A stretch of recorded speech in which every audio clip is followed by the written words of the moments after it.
बिस्मिल्लाहिर्रहमानिर्रहीम। Dear students, अस्सलामु अलैकुम। Lecture number 7। आज के लेक्चर का हमारा टॉपिक चार्ट्स एंड ग्राफ्स। आज हम लोगों ने अपने डाटा को चार्ट्स और ग्राफ में किस तरह से प्रेजेंट करते हैं ये सीखना है। प्रीवियस लेक्चर नंबर 6 में हम लोगों ने ये सीखा था कि अपने डाटा को किस तरह से टेबल में जो है वो कन्वर्ट कर सकते हैं, फ्रीक्वेंसी डिस्ट्रीब्यूशन किस तरह से बना सकते हैं।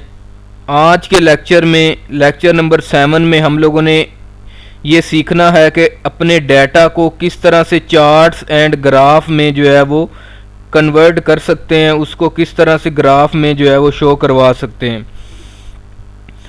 तो सबसे पहले चार्ट की डेफिनेशन जो है ये हम लोग स्टडी कर लेते हैं।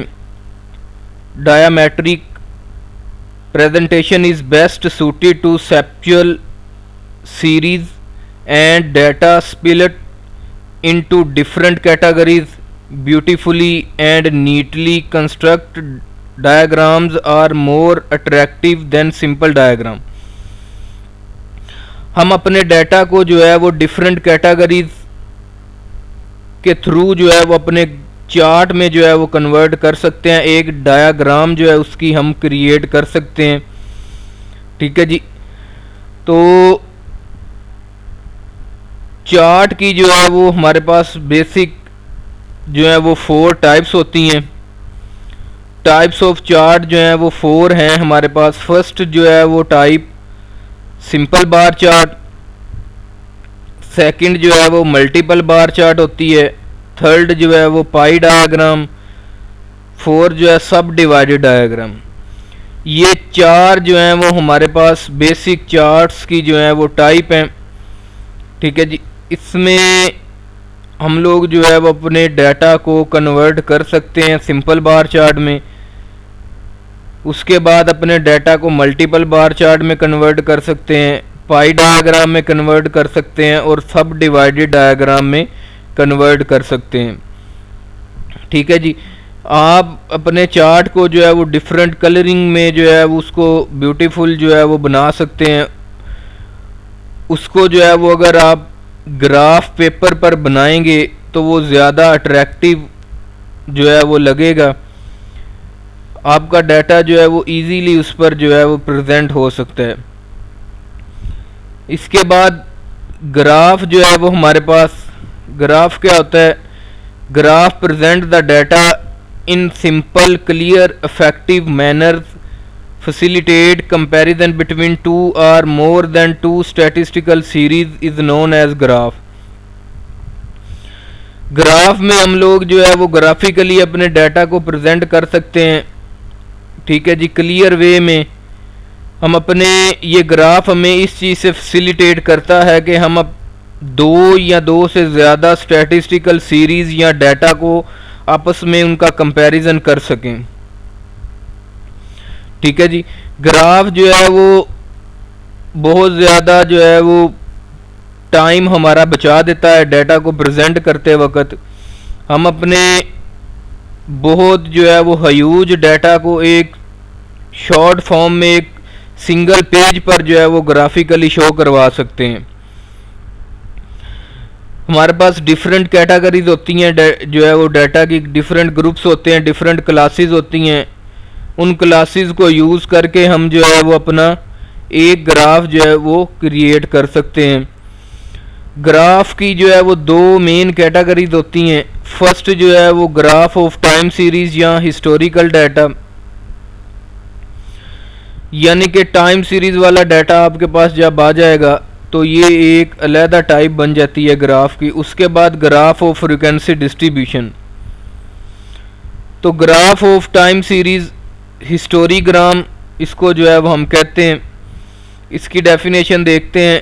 A curve showing change in the value of 1 or more items from one period of time to next is known as graph of time series. This curve is also called histogram.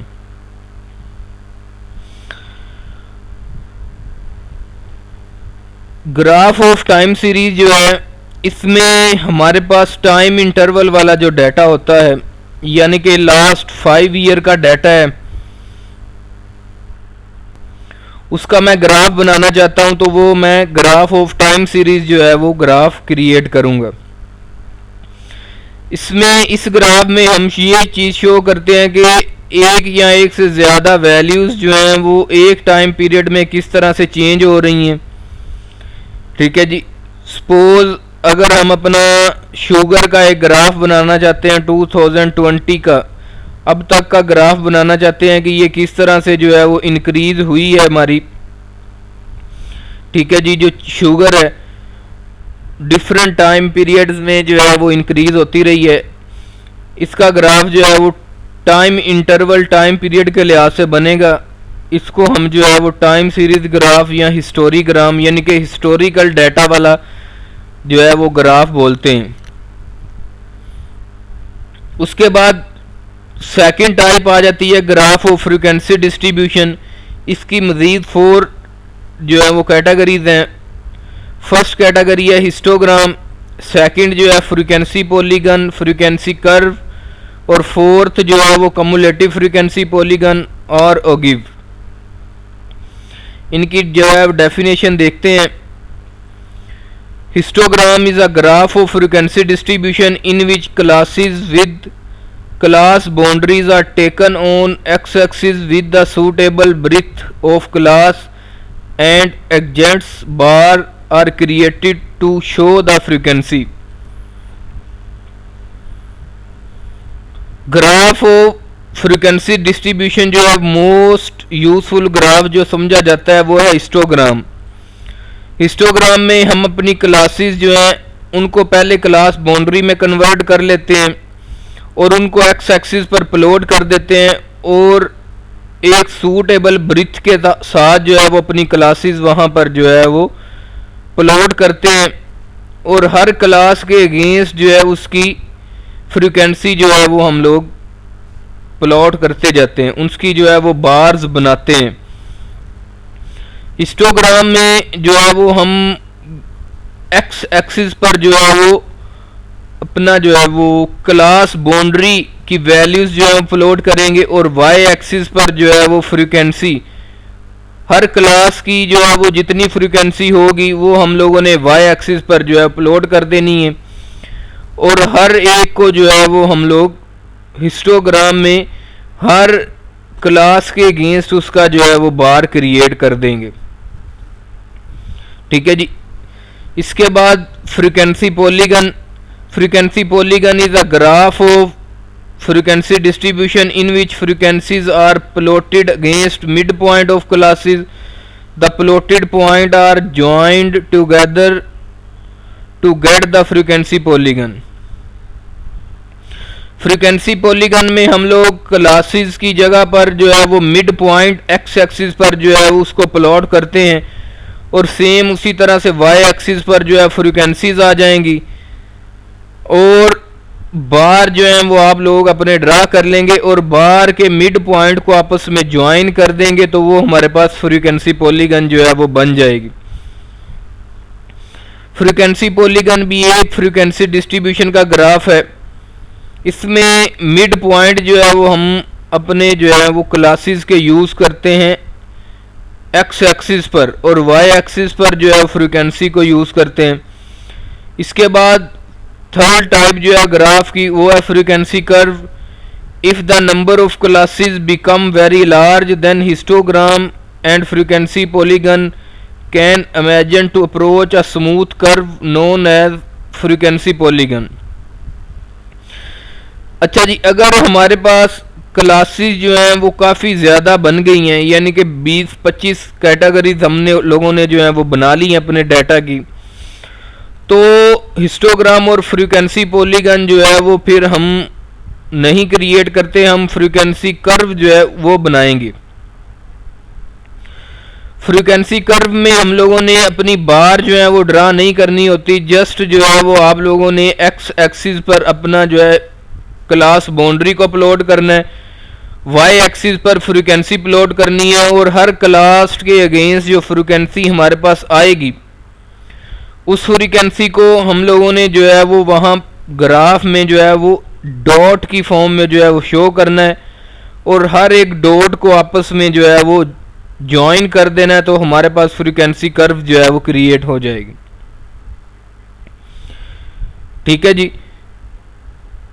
Frequency curve और histogram graph में difference ये है कि हम histogram में जो है वो अपने बार जो है वो ड्रा करते हैं, लेकिन फ्रीक्वेंसी कर्व में हम लोगों ने जस्ट जो है वो अपने डॉट जो है वहाँ पर ग्राफ में जो है वो प्लॉट करने हैं और उसके बाद उनको आपस में ज्वाइन कर देना है। इस तरह से ये फ्रीक्वेंसी कर्व जो है वो हमारी क्रिएट हो जाएगी। ठीक है जी। लास्ट ग्राफ जो है हमारा वो है cumulative frequency polygon. Cumulative frequency polygon that represent the frequency cumulative frequencies for the classes in frequency distribution.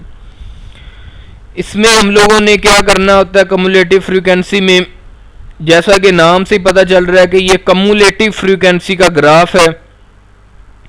इसमें एक्स एक्सिस पर हम क्लास बाउंड्रीज ले लेंगे और वाई एक्सिस पर जो है वो कम्युलेटिव फ्रीक्वेंसी को प्लॉट करेंगे, और हर क्लास के अगेंस्ट हम लोगों ने कम्युलेटिव फ्रीक्वेंसी के कॉलम को देखना है कि फर्स्ट क्लास के अगेंस्ट जो है वो कौन सी कम्युलेटिव फ्रीक्वेंसी की वैल्यू आ रही है, सेकंड के अगेंस्ट, इस तरह से अप टू सोन देखकर उसको जो है वो ग्राफ में प्लॉट करते जाएं और उसके बाद उनको आपस में ज्वाइन कर दें, तो ये हमारे पास कम्युलेटिव फ्रीक्वेंसी पॉलीगन जो है वो क्रिएट हो जाएगी। ठीक है जी। लेक्चर नंबर 7 में, आज के लेक्चर में हमने अपने डाटा को किस तरह से जो है वो ग्राफिकली प्रेजेंट कर सकते हैं ये सीखा है। उम्मीद है कि आपको आज के लेक्चर की जो है वो समझ आ गई होगी। Thank you very much.